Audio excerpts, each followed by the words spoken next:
Alrighty, we're going to begin with a painting that I'm sure is familiar to many of you.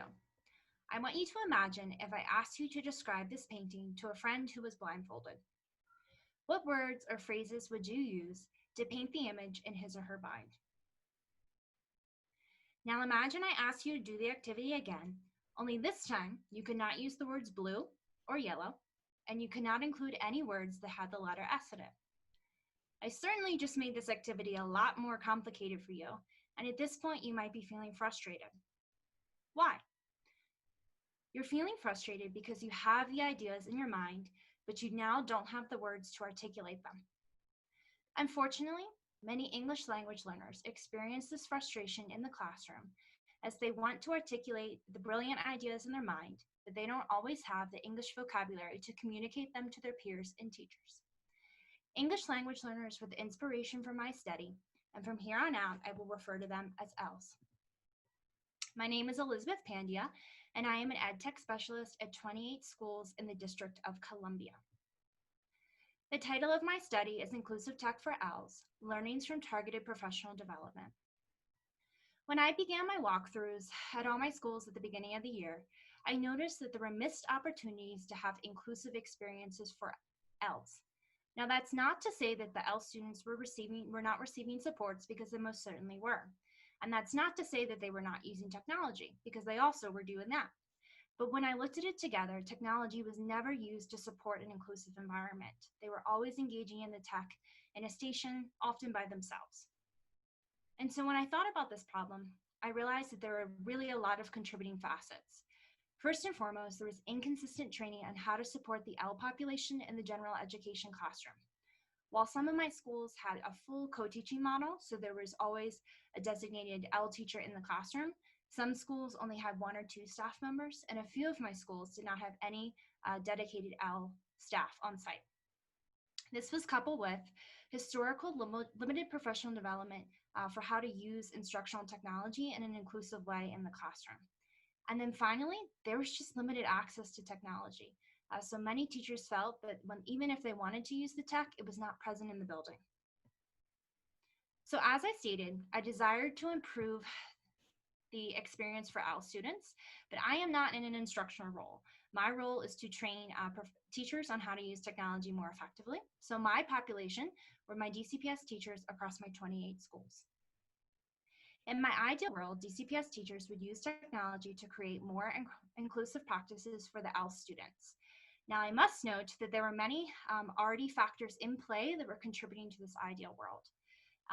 School year 1920 was the first year that teachers were going to have dedicated ed tech support. That was me. And there are 4 of my other counterparts that support the rest of the schools in the district. There also was a massive investment in technology. This school year was supposed to be the first of a 3-year rollout where all students across grades 3 up to 12th grade were going to have one-to-one technology.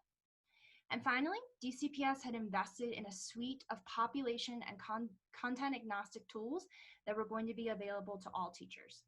So there were a lot of things already at play contributing to my ideal world, and I just had to think about how can I target my professional development so that it has an impact on improving the inclusive experiences for ELs in the classroom.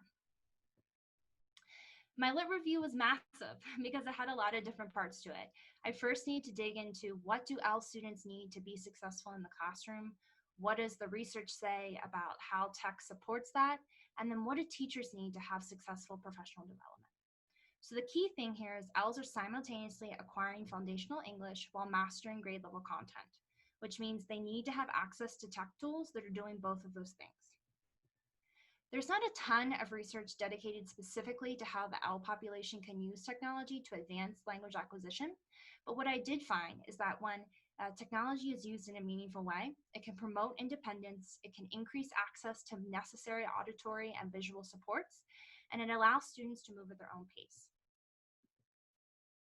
And finally, with regards to professional development, teachers are most successful with implementing new technology when they have time to practice and then come back to the training space and reiterate and reflect on their experiences. And so all of these things led me to develop my experiment. And so I decided with 28 schools, I needed a little bit more organization. So I decided I was going to work with 5 to 6 schools at a time for a period of 6 weeks. And so that way we could have a cohort model and I routinely could visit the schools. It was also important to me that in addition to the training, teachers felt supported with implementation. So my hope is that I would train them on the tools and then actually support with implementation. I would begin with a survey to see teachers' agreements on a series of statements. I would then deliver 5 to 6 weeks of professional development and ideally implement the tool in the classroom. And then I would survey the teachers on their agreements with statements. Now, initially, I had hoped that this would be a 2-year project. And the first year, we would focus on what are the teachers saying? And then the second year, we would focus on are we actually seeing impact in the classroom? So here's an example of my pre-survey. My first question was pretty broad. What is your agreement on the statement of I frequently build collaborative experiences into instruction?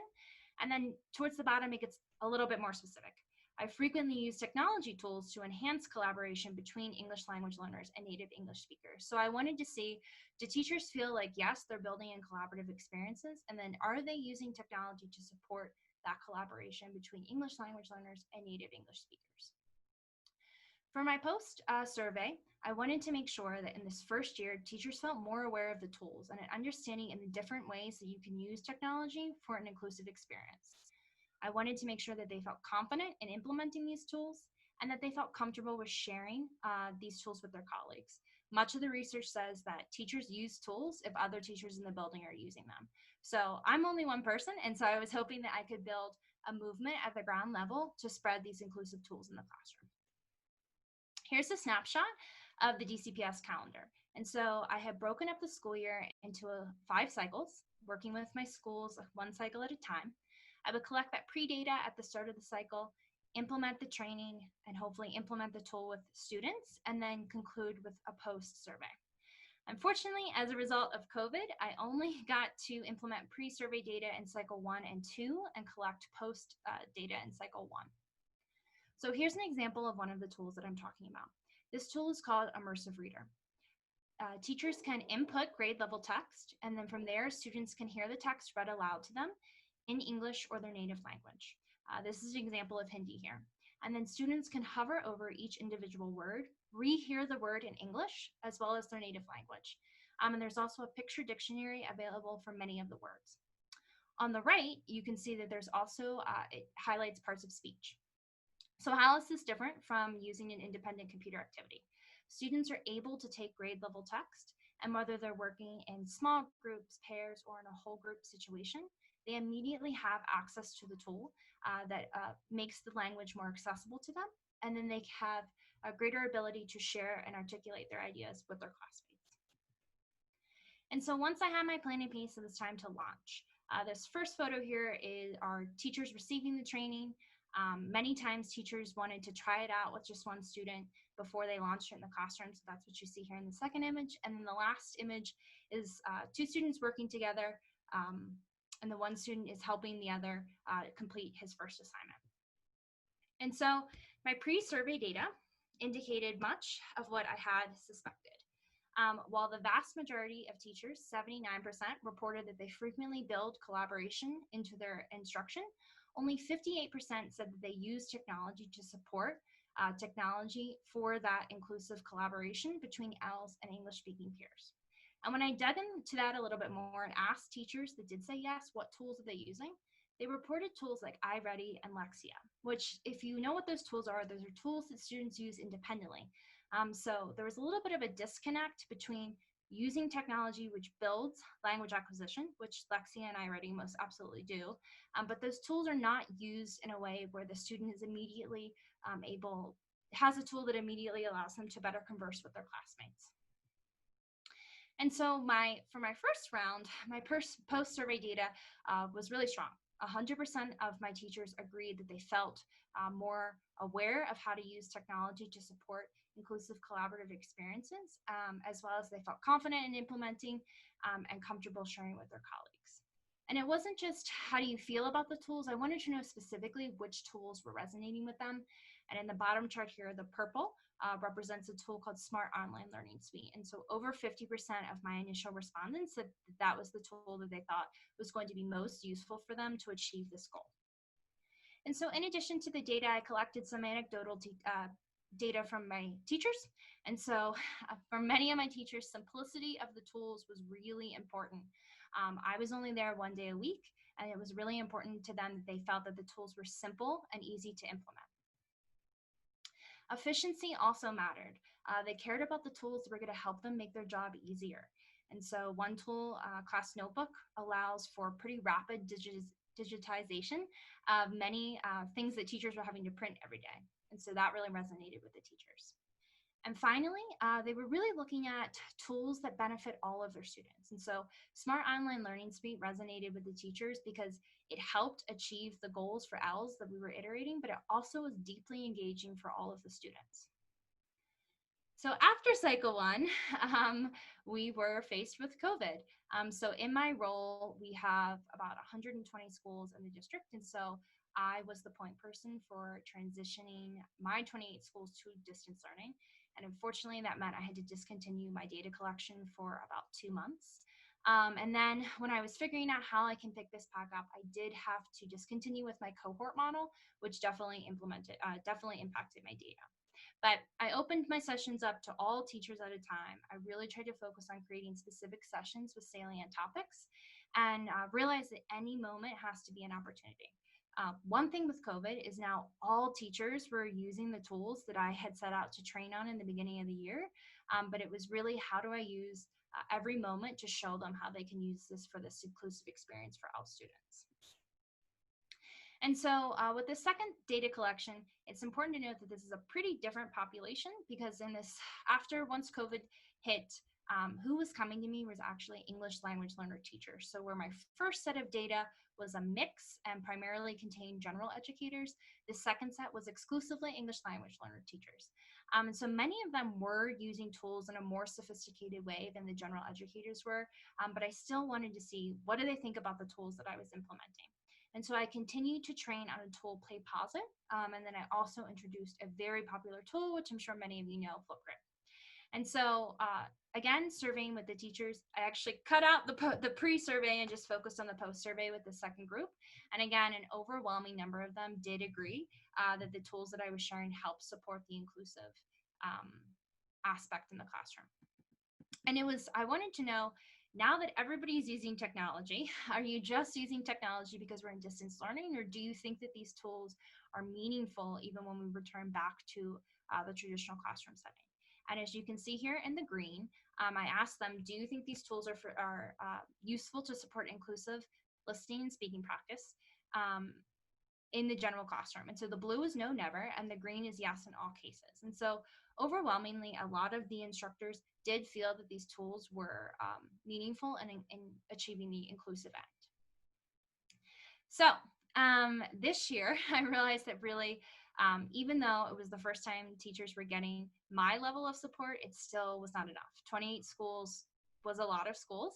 And even if I had been able to adhere to that 6-week model, it was just not enough time to train them on all the tools, have them digest it, implement it, come back, reflect, and keep going. The second piece is limited access to technology. So when I was in the schools, our one-to-one rollout had not quite begun. And then once the students were in distance learning, there was a big gap where students didn't necessarily have access to the tech that they needed. For a number of reasons, there were a lot of competing interests this year, and collecting survey data back from teachers was very, very difficult. And that really impacted my sample size. Finally, my call to action. With all of this launch of distance learning, I actually feel that there's a lot to be hopeful for. Many educators are thinking more than ever how they're using technology to reach their students in the most authentic way. And so my call to educators is participate in these micro-credentials that many of these tech companies are offering. Microsoft, Google, Flipgrid, they're all offering these really short trainings, and you can become pretty much an expert in a tool in a very short amount of time. My call to principals is you have to create time and space for teachers to feel like it's safe to learn. For many of the teachers that I was working with, they just did not feel strong using technology. And it's important that teachers have that space to practice, iterate, and implement. And finally, we must hold tech companies accountable.